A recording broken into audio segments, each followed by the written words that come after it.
This is Houston, contact with a test. 1, 2, 3, 4, 5. 1, 2, 3, 4, 5, 5, 4, 3, 2, 1. End of test. Okay, we checked all 4 systems, and you go on modulation, all 4, and keying was a go. Roger, you're loud and clear here also. I'm going to step off the limb now. That's one small step for man,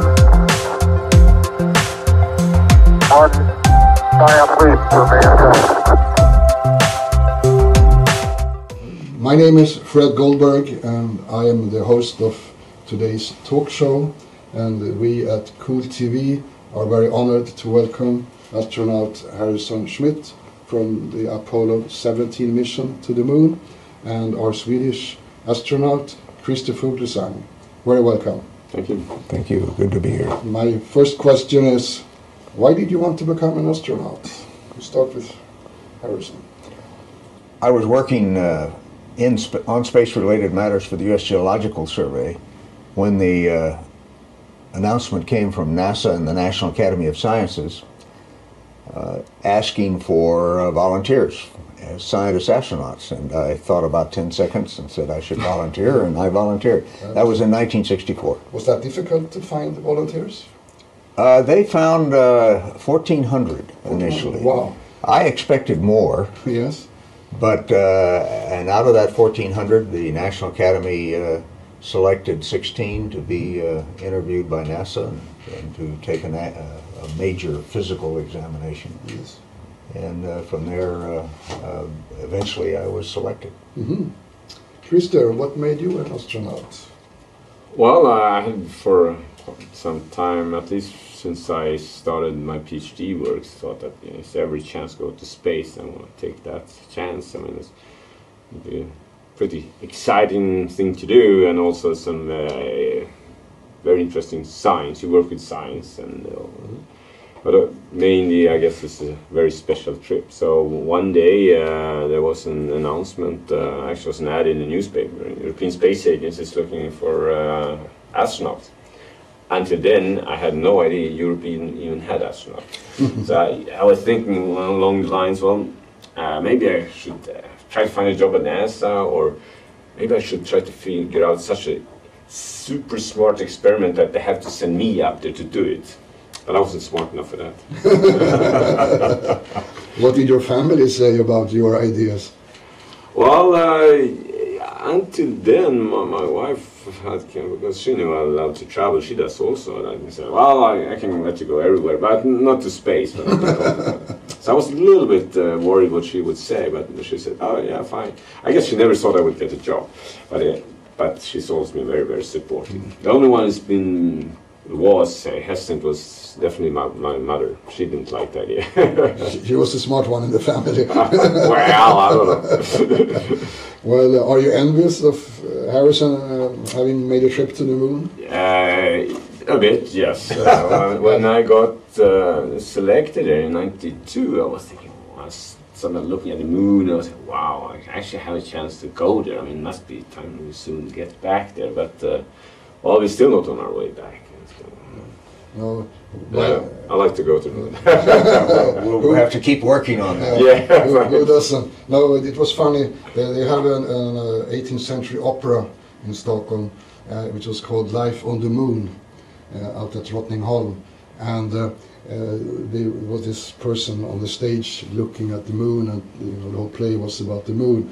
At the same time, we knew that you or your friends were running around on the moon. So it was a very funny situation comparing, reality with this opera. Christer, you were employed by the European Space Agency, and you had, to a large extent, your training in Russia. Is that correct? Well, I had 3 years, well, maybe add up everything, it was about 4 years in Russia for various things, yes. And in what way did that training differ from being a NASA astronaut? I thought that at that time, at least, NASA's very focused on checklists and following checklists, and Russians also have checklists, but they were a bit more also trying to get people to understand what they're doing. and then testing that to a larger extent. They're not as consistent when it comes to safety. No, as we know that. at least I mean on a small level, of course. In the end, there was some major management problem, partly at NASA, kind of contributed to accidents. But I thought that was two differences. I think that when I was there in the early 90s, the Russians were only doing long-term flights on the Mir space station. First time I was there, and they didn't have coverage all the time, communication coverage. So that's not, had to understand a little bit more. Whereas NASA was then concentrated mainly on the shuttle flights, which comparatively short. And they wanted to cram as much as possible into that short flights. So they wanted people to do checklists, and if there was a problem, they called around. I see. Harrison, what was the most difficult part of the astronaut training for you? I think probably learning to fly jet aircraft. Yes. I was nearly 30 when I began, and that's a challenge when you're not 18. Oh yes. You have habit patterns that you have to get rid of. Flying jet aircraft requires a continuous scan of little bits of information, but you have to keep doing it and integrating that information, and a geologist doesn't normally do that. No, that's true. And you didn't have a flight simulator in your computer to practice on, did you? Well, no, we certainly had aircraft simulators, but that was a new experience. I had not anticipated becoming a pilot. It was a very enjoyable experience. I enjoyed my 10 years of flying very, very much. Yeah. And you, Christer, what do you think was the most difficult part of your training? Learn to speak Russian. I didn't know a word Russian when they told me to go to Russia, and over there then at those days it was all Russian, no interpreters. There was not much material handed out. You had to kind of take notes in the lectures. That was the hardest. Very frustrating for the first half year. Yeah, I can imagine. Yeah. Sure it was. Otherwise, I think the most challenging training was the spacewalk training, which we do in a huge pool at NASA. And it's never easy, but that's also what makes it fun. Yeah. Yeah, I never had to become I guess, did you get certified to fly the T-38? Oh yes. Yeah, because yes, I was always flying the back seat, so I always had some. I was fully checked out. Everybody in Apollo really had to be a complete spacecraft member. As a lunar module pilot, I had all the responsibilities of any other lunar module pilot, and I think it's very important. In fact, I've always recommended to NASA that all astronauts should become qualified jet pilots. It's a learning experience, psychological as well as mechanical, and I think it also helps to integrate individuals into the team.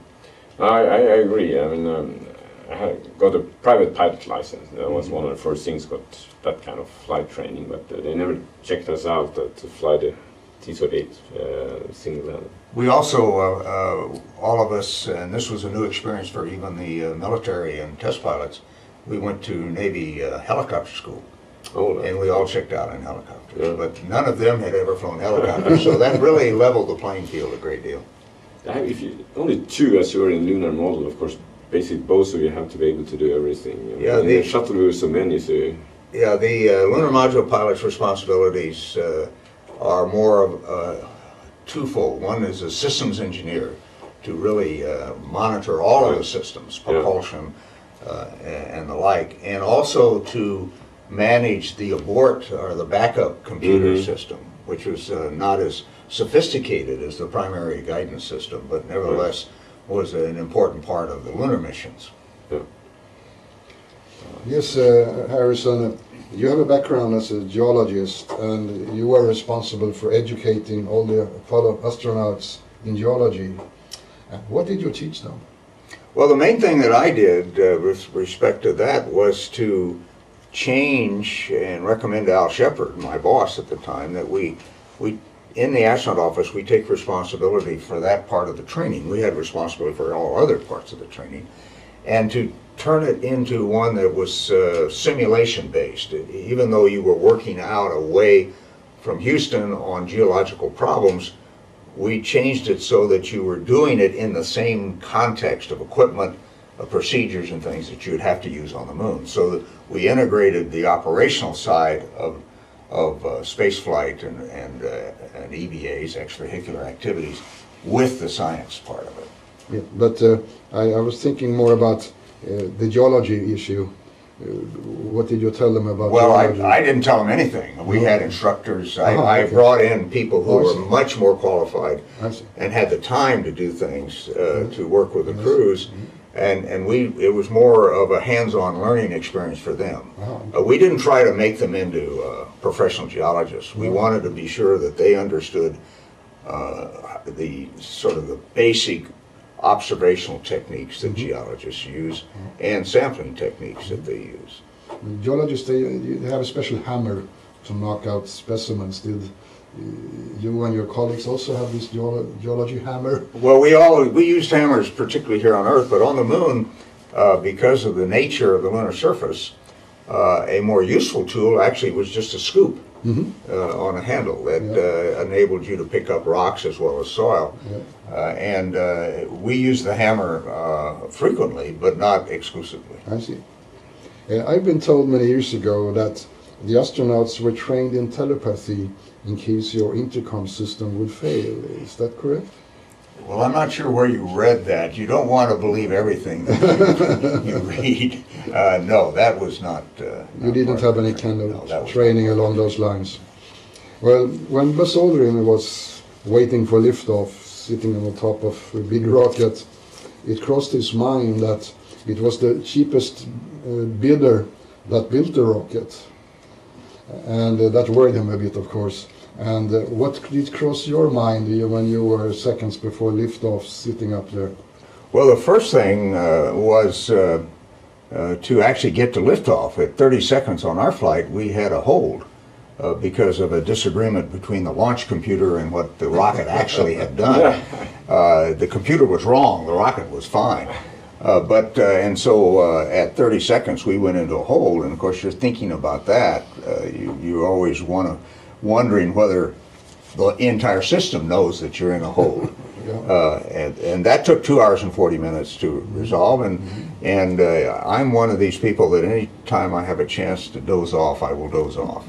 And particularly in a spacecraft where there's a humming of the pumps and the fans, things like that, and you're lying on your back, it's quite comfortable, and so I just dozed off. I can't speak for the rest of the crew, but I just dozed off. Well, I understand that all astronauts, they are allowed to have a personal kit with them.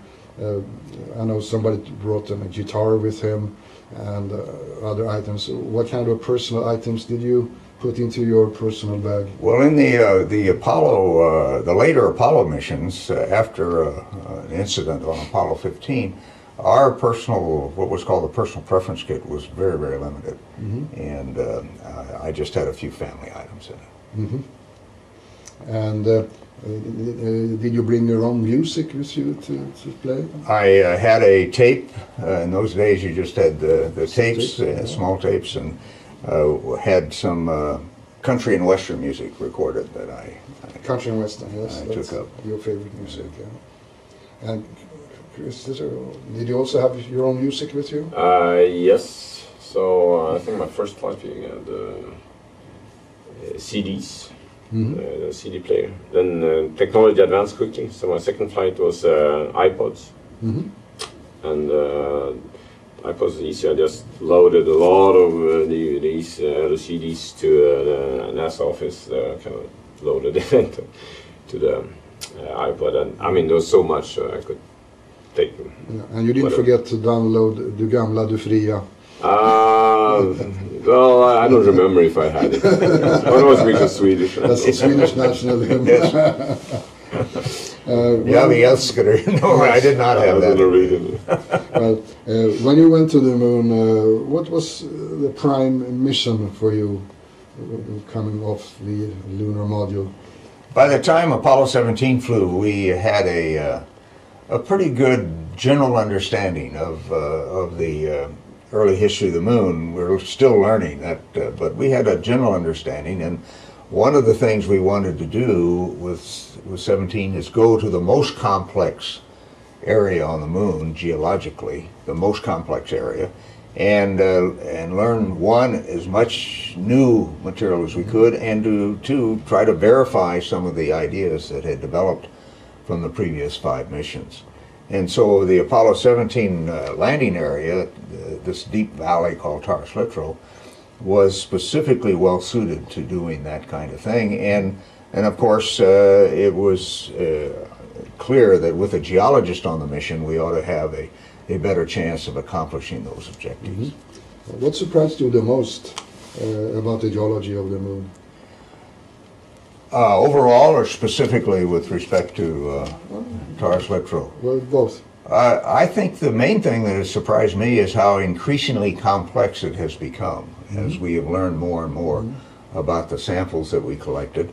And that was becoming obvious even during the mission as we discovered these layers of volcanic ash that we suspected were around, but we had not really anticipated we would actually see layers of ash. It was a very fortuitous situation where a relatively recent impact of a meteor had exposed these layers, and we happened to come up on them, and I noticed that the color of the soil was different in that particular location. It was orange, was it? It was orange, and I dug a trench across it, and it was really quite a spectacular deposit. So that kind of detail was a bit surprising, since the moon has been exposed to meteor impacts for billions of years. Yes. And how much lunar rock material did you bring back? We brought back a little over 100 kilos, and the most of any of the missions, of course, as you might expect, with a geologist picking up rocks here and there.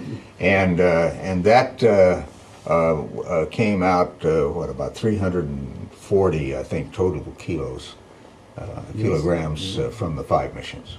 But I understand that the rocks were not the most interesting thing. It was the soil, the sand that Neil Armstrong, by accident more or less, happened to take with him. Well, Neil never did anything by accident. Neil Armstrong was a very intelligent, methodical man. He was an excellent observer. Yes. He collected a really fine suite of samples from the Tranquility Base there, where they landed. But he did decide to collect a great deal of soil in the rock box. And that soil has been very helpful in defining the resource potential of these soils for future lunar settlers or lunar base. The soil contains hydrogen, helium, and nitrogen and carbon that have come from the sun, part of the solar wind. And because they are, the minerals and the gases in the soil are oxygen rich, you can actually make water anywhere on the moon. So understanding that with a large sample was very, very important to understanding the future resource potential of the moon. Interesting. And are there any minerals worth retrieving on the moon? No minerals, if you mean by worth retrieving or bringing back to Earth, other than the scientific value of the lunar samples. The primary potentially economic resource on the moon is helium, and it's an odd isotope of helium called helium-3.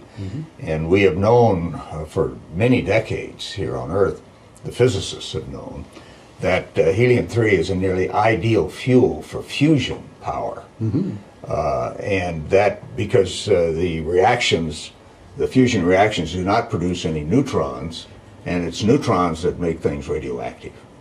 So in the long run, many of us feel, particularly my colleagues at the University of Wisconsin and I feel, that helium-3 will be a very, very important part of the return to the moon.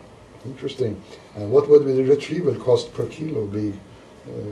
Well, I've actually written a book on the subject I know. and done an economic analysis. That book is really a business plan. And if you can put the cost together, and I think you can, so that it's competitive with the primary fuel being used here on Earth, which is either coal or natural gas, relative to the United States certainly, that it is an economic, has great economic potential. And from my analysis, I think you can retrieve that helium-3, that light isotope of helium, at a cost that is competitive, and produce power at a cost that is competitive with current power plants. Very interesting. You had a vehicle with you, the lunar rover, you call it, that you could drive around with. And what kind of problems did you encounter driving around in this lunar vehicle? Well, the lunar rover worked extremely well on all the missions. We had it on 3 missions. We drove it 35 kilometers total for days, as much as 7 kilometers away from the lunar module. And the only problem we had was protecting it from dust. And since a fender was broken off the rover by our commander, that became a problem. But the ground, as Chris knows, is very capable of working on problems. And after that fender was broken, and I told the commander that just wait, they'll come up with a solution. And they did. Overnight, they figured it all out, and we repaired the fender and had no significant problem. But dust on the moon is always a problem. It'll be a problem on Mars as well. But particularly on the moon, it's very abrasive, it's very fine. Half the dust is less than 100 microns in average diameter. So that is something that you will always have to contend with when you work on the moon, is how to keep things from getting either dusty or having dust get into the working parts.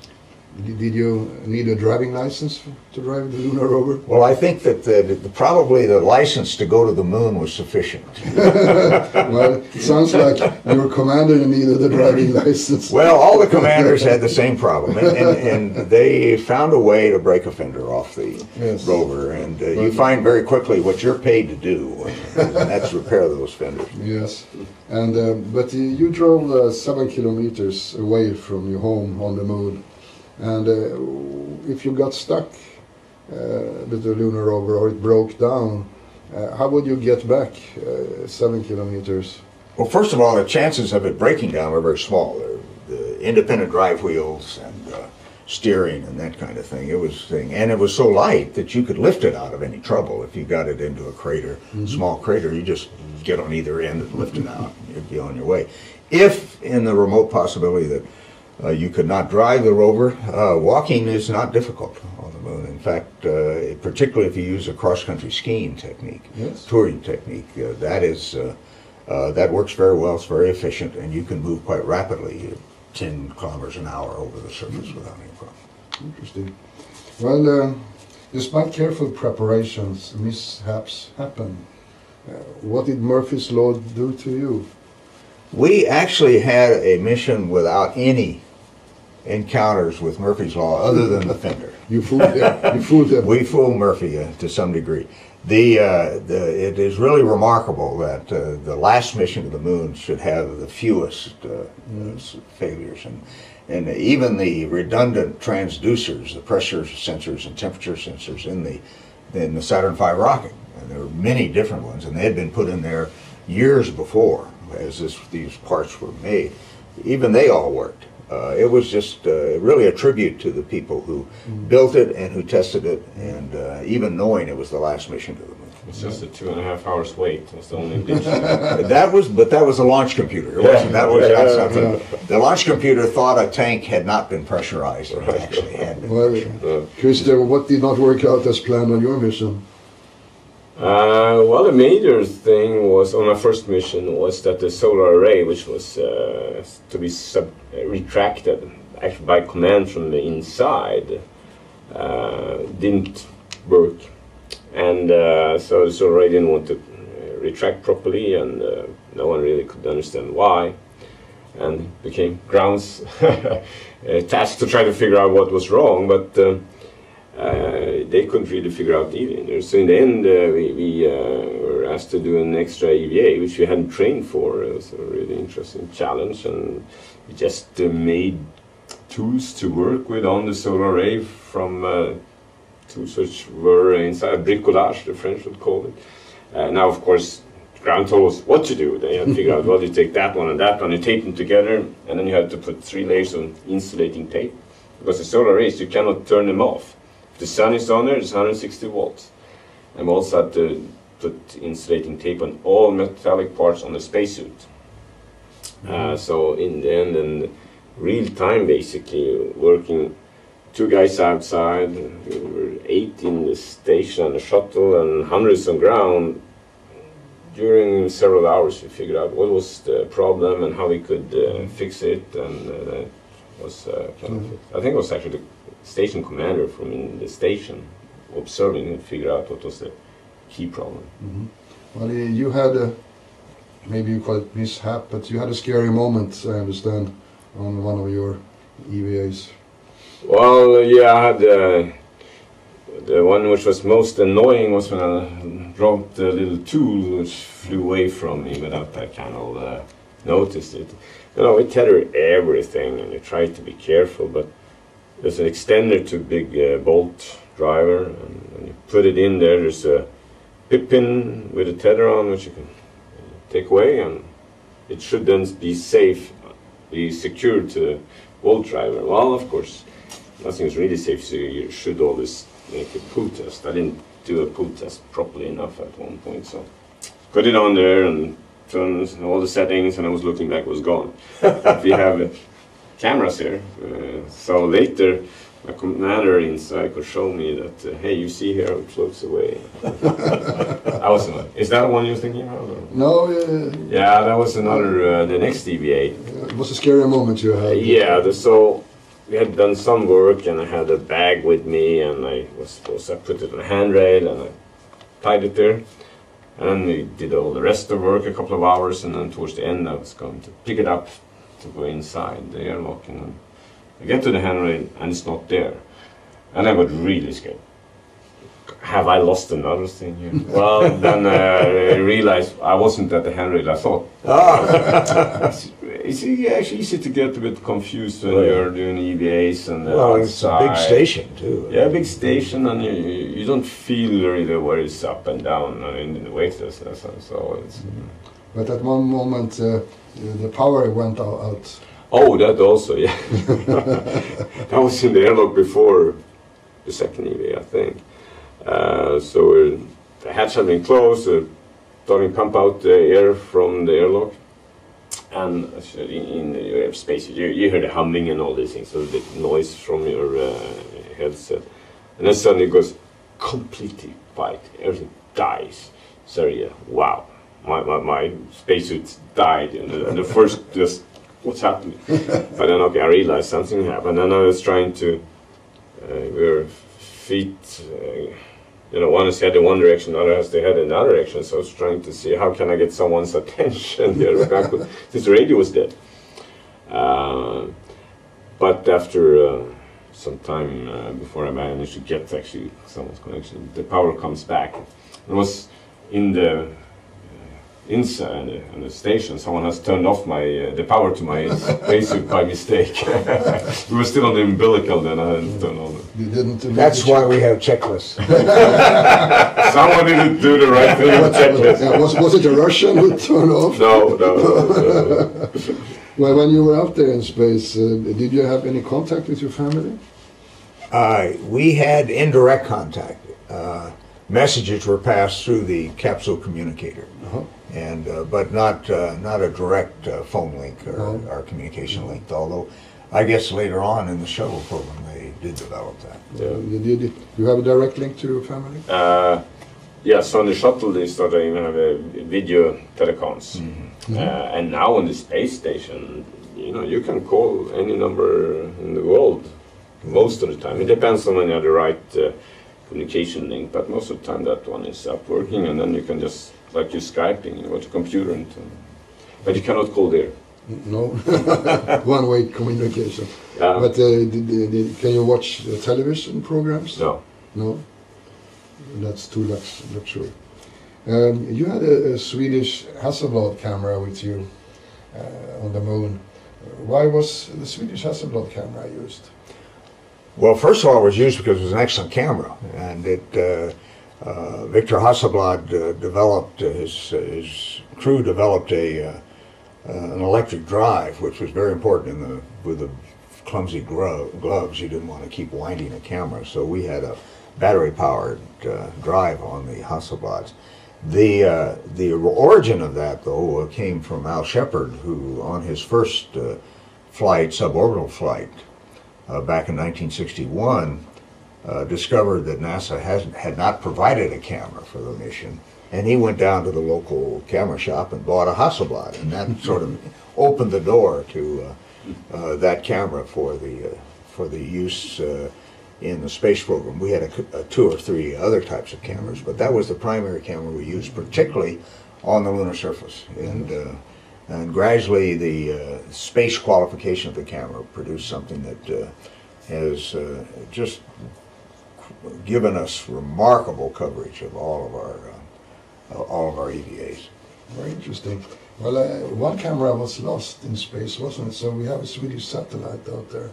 Yeah, I think one of the missions there was a camera lost, not ours. And in fact, ours was the first mission, Apollo mission, to use the Hasselblad to document an EVA outside the spacecraft. That had never been done before, and so without really telling anybody, but somebody I needed to tell, to get a bungee cord to attach to a camera and then to the spacecraft, because I didn't want to lose the camera. It's expensive And camera. I was able to document Ron Evans' EVA when he went outside the spacecraft to recover some camera canisters out of But were you inside the I was in the hatch.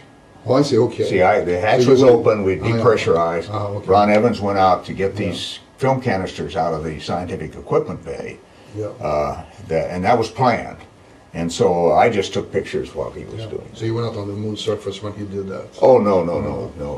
That would be a worrying moment, wouldn't it? Yeah, no. If he would make it back or not. You would not want Ron Evans doing an EVA while we were on the surface. No, I can imagine.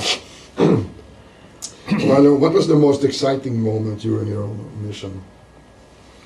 Well, I think probably it's hard to differentiate between the launch, which is an extraordinary, physically exciting thing, with extremely heavy vibration in the Saturn V, like driving a car or a truck along a railroad track and hitting the ties, a very low frequency vibration, and then the gradual acceleration that you feel, the increase in gravity forces, G-forces. That is just physically exciting, and of course it's mentally exciting because you're on your way to the moon. You couldn't train for that? No, we didn't train for that. We trained for launch sequences, but never with all that physical with the gravity force involved. Contact. And no matter how many people you talk to about it, you never get the feeling for what it was like. The other thing was actually the touchdown on the moon. That was exciting. The whole process of some 10 minutes of going, slowing down enough that you could actually land where you planned to land. That was exciting. And even though had my head in the cabin most of the time in order to give the commander the information that he needed in order to actually set the vehicle down. It still was an extremely exciting period. I can imagine. And what was your most exciting moments? Well, I agree that the launch is certainly something special also, because you're on your way to space. Yeah. And until you get going, you never know if you will get going, because there's some technical glitches at the last moment, and at least 5 minutes up to then there always can be a weather problem.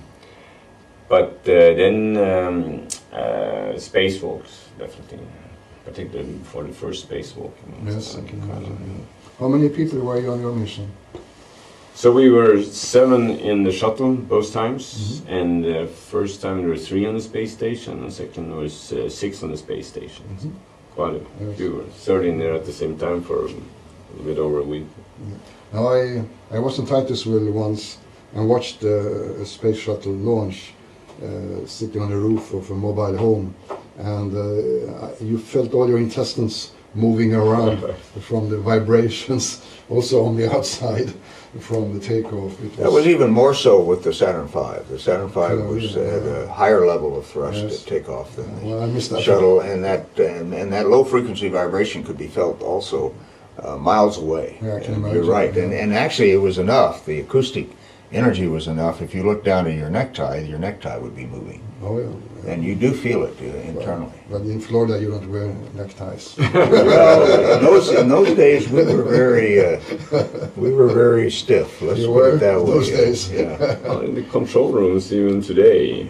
Flight director and the capcom. Exactly. Yeah. Well, on your mission to the moon, you were away for 12 days, being more or less weightless. And how did you suffer from that coming back to Earth? The adaptation to weightlessness takes place fairly quickly. Certainly over 2 weeks or so. I think that for most people the adaptation is complete. Probably, I've always estimated about 2% of the people who have been in space may not really adapt to it. We've seen that, and so have the Russians. It's very individualistic. But most people adapt, and for my own feelings coming back was that it was not unlike if you've had to lie in bed for 2 weeks, and then you get up and you're just not used to working in a gravity field, and you are being on a boat. For an extended time. You get off the boat and you have to walk with your feet apart a bit, and your brain has to, those feedback loops in your brain have to start working again. So when you came back to Earth, you had the difficulty staying on the red carpet when you were moving forward. Yeah, no question about it. All three of us were wandering around on that red carpet as we approached the podium on the Ticonderoga, the carrier. But it took a few days to really start to feel comfortable. One of the things that people have noticed, I don't know whether you noticed or not, Christer, that sometimes when you're walking down a hall and you want to turn into another room, you either underturn or overturn. And you're just not quite as confident about your judo inside wasn't adopted. That's right. Yeah. What's your problem coming back to Earth? Well, similar. I mean, it's and I've tried those similar things, 13, 14, and 14 days, and it takes some days to get used to it. And I also remember standing up. I mean, there's very smooth landing with a shuttle compared to any other vehicle, and it's been much tougher coming down with the hole in the water. But so you have a nice landing, and you're kind of sitting, and then you stand up, and I remember how heavy it was. Exactly. Yeah, and I thought the second time I would remember it. No, it was just as heavy. And walking the stairs. Yeah, we as soon as we were on the carrier, we were lying on gurneys for our physical examination, and exactly that. I tried lifting my head, and it felt like I could never lift my head off that gurney. The other thing that happened, Fred, you might be interested in, and I'd be interested in your reaction, that you get lazy in space because weightlessness is very easy to work in. Yeah. And if you're taking a drink of water out of a water container, and you have to go do something else, you just let the water container float, and then you go do something else, you come back and finish your drink. You can't do that on the carrier. No. And almost everybody that I know ended up dropping their first glass of water, because you'd take a drink and then you'd walk away from it and then drop on the floor of the carrier. Yeah, I thought you would answer that the worst part of coming back was that you had to clean the dishes at home. Well, you had to clean your stuff in space as well. So, you did, yeah. We just threw ours away. No, but I remember my first morning. I mean, we landed in the late afternoon, sunset more or less, and well, of course, ate and could meet your family. But then in the morning, I was used to go to the toilet, I just push myself a little bit and float over the toilet. I was trying to do that. I was disappointed. I couldn't do it. Nothing happened. Very disappointed. Well, another serious issue was that we know that many astronauts had severe psychological or alcohol problems after their flights to the moon. Did you also suffer from this kind of problems? I wouldn't say many. I think, again, everybody's an individual and they will have their own individual issues. I think most of the astronauts adapted very quickly to life. They had other things to do, either a mission, another mission that they were going to train for, or if in the case of Apollo, many saw that it was time to retire from being an astronaut and to go into business and that kind of thing. I had my scientific activities to go forward and work on the lunar samples and other things, and then I of course got involved in politics. So I think that was a very rare thing, actually, what you described. Maybe a couple of my colleagues had some problems at one time, but they worked their way through them. Yes. And they described them in their own way. They're very forward, very straightforward about it. But many of your colleagues were military people, and why didn't they go back into regular military duty afterwards? Some did.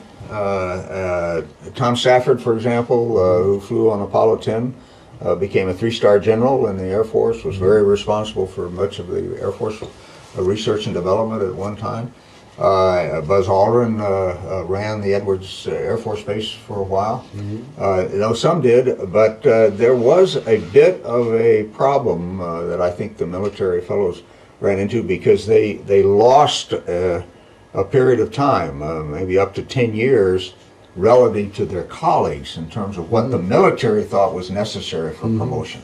Right. And so most of them did not end up progressing further in the military in terms of promotion. Not all, but most of them. Yeah. Christer, in what way did your space activities change your life?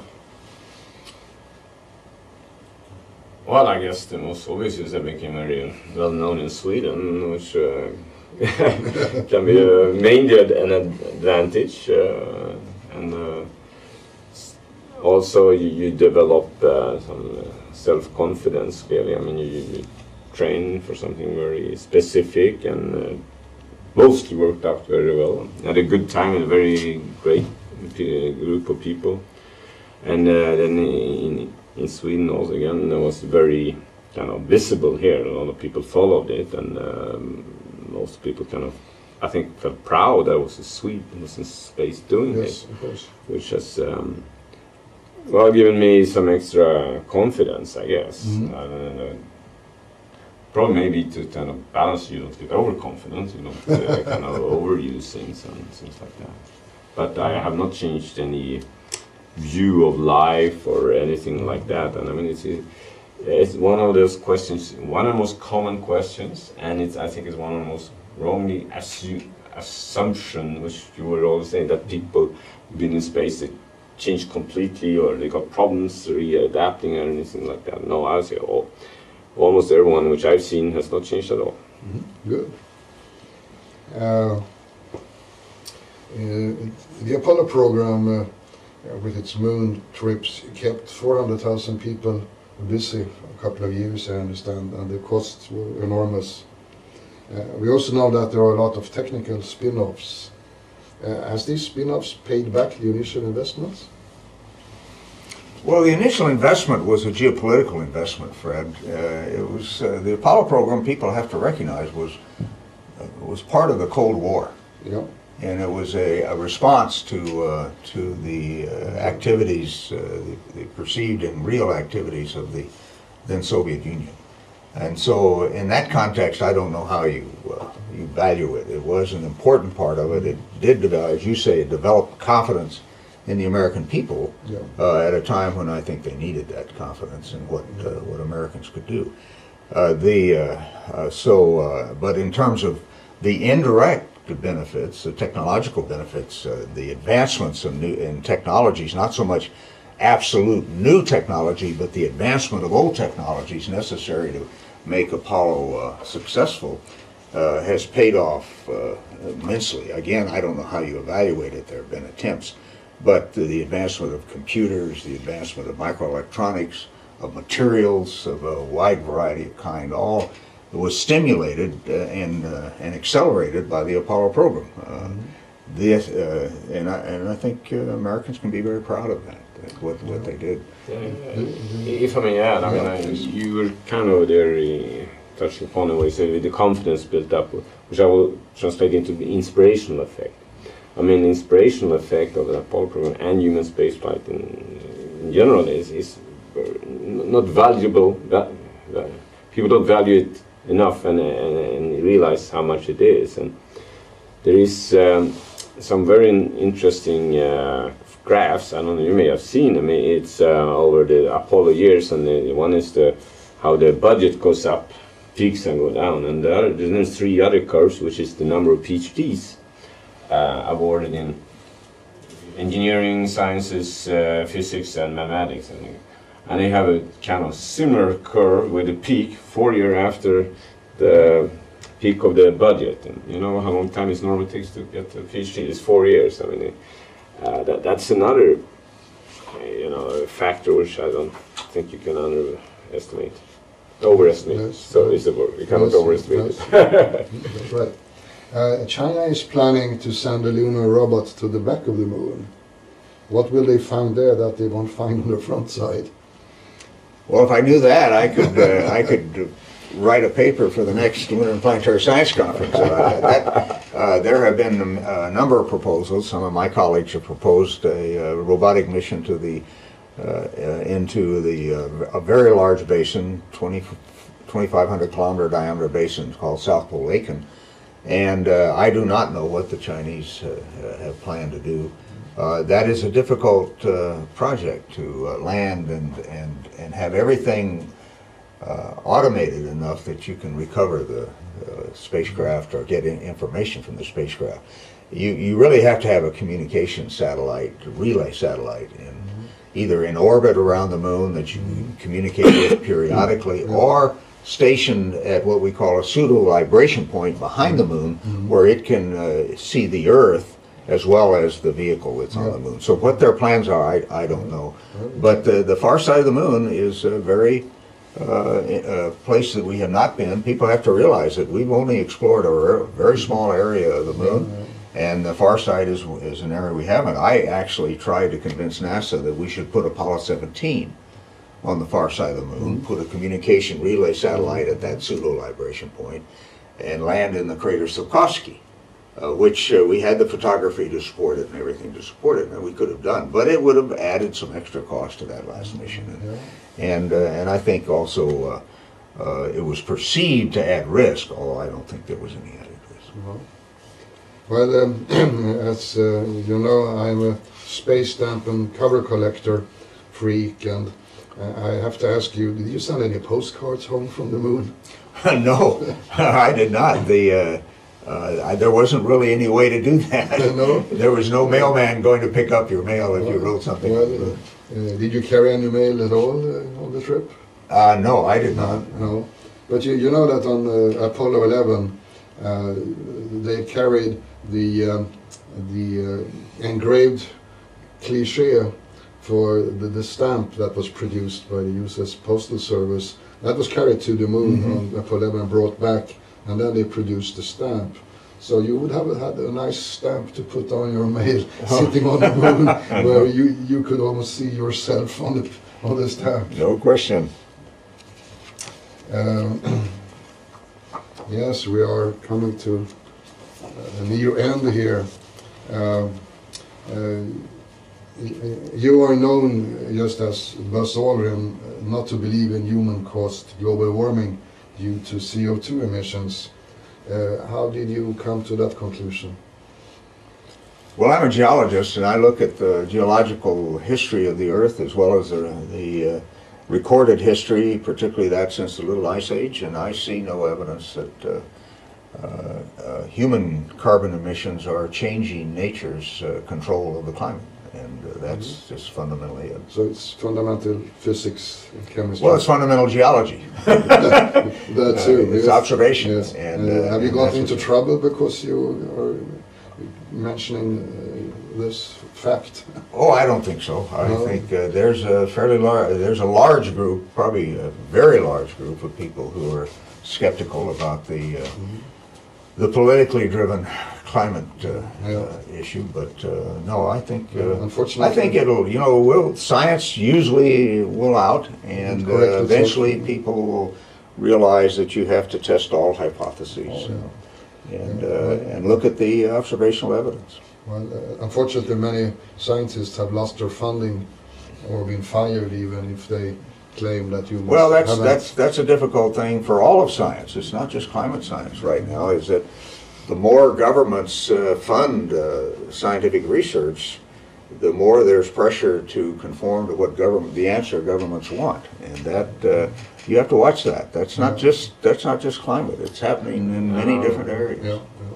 Well, of course, I don't really agree with you in this particular case. I mean, governments really would love to, of course, if it was not a problem with the carbon dioxide, because which the majority of the scientists at least seem to be thinking is that it's human-driven, and that's it's a risk in continuing the way. And it would be much easier for politicians if it was not like that. Well, I asked Anna Schütt, who everybody knows in Sweden, for the scientific evidence that humans have changed the climate, and she couldn't produce it. I have written letters to 4 ministers in Sweden asking for evidence, and they don't answer. And I told them, if they don't, you are up to fraud.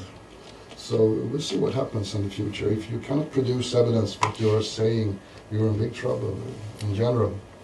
Well, it will be Be easier careful. for sure if it's not driven that the temperature rise, which is at least it's measured, if it's not driven by carbon dioxide increases. So I would wish that to be the case, but Keep wishing. being not an expert, I mean, I tend to then trust what I seem to be the majority of the experts' opinion. But I'm aware that there's not 100% consensus. Well, ask your friends for the evidence and see what you get. Well, I'm not talking about my friends here. I'm talking about the experts. Well, I mean, well, I don't have. anybody. I have friends here. You are my friends, and I hope so. I didn't get other friends. So it's not a question of that. Okay. Well, I have a last question. What question did you expect me to ask that I didn't? What was it like on the moon? Okay. Well, That's- the most common question. You know, was- no matter how much you talk about your experience, that's the most common question that people will Yes, ask. and What was it I like? missed that one. And well, because it's a very difficult question to answer until you experience it yourself. Mhm. Like any of the major experiences in life, it's your experience. It's not the experience of anybody else. That's right. Yes, and Christer? Well, it's funny because you're right. Of course, they didn't ask me how was it in the moon, but how was it in space? Exactly, same thing. That's the first one. And the next is, will you go back into space? And then were you scared? And I mean, well, it's hard to describe it's in space. In particular, weightlessness. I mean, you just have to experience this. And no, I was not scared. And I would love to go back, but they won't send me back. My bosses, they don't send me back, unfortunately. They need you on Earth.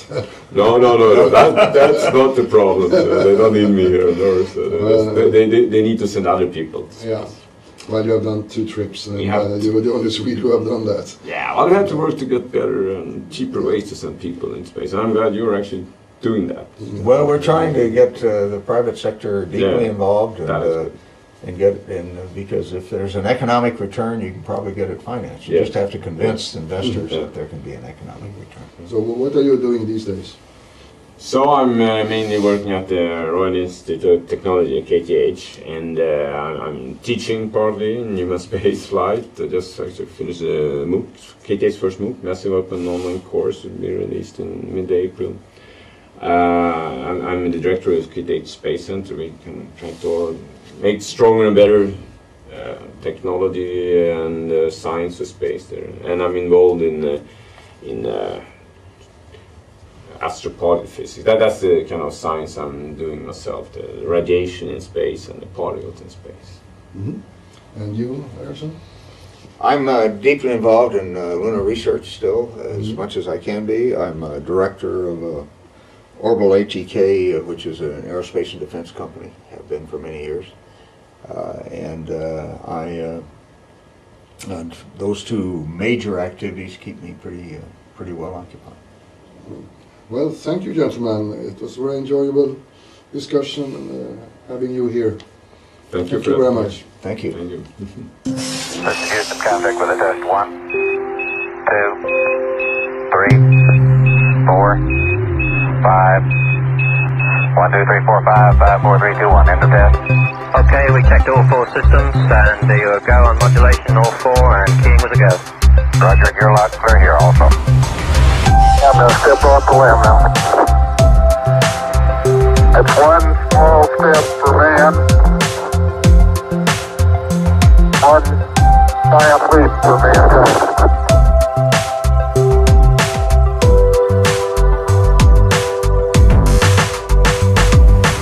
Discovery Houston, 20 seconds to LOS TDRS. Roger, it's nice to be in orbit.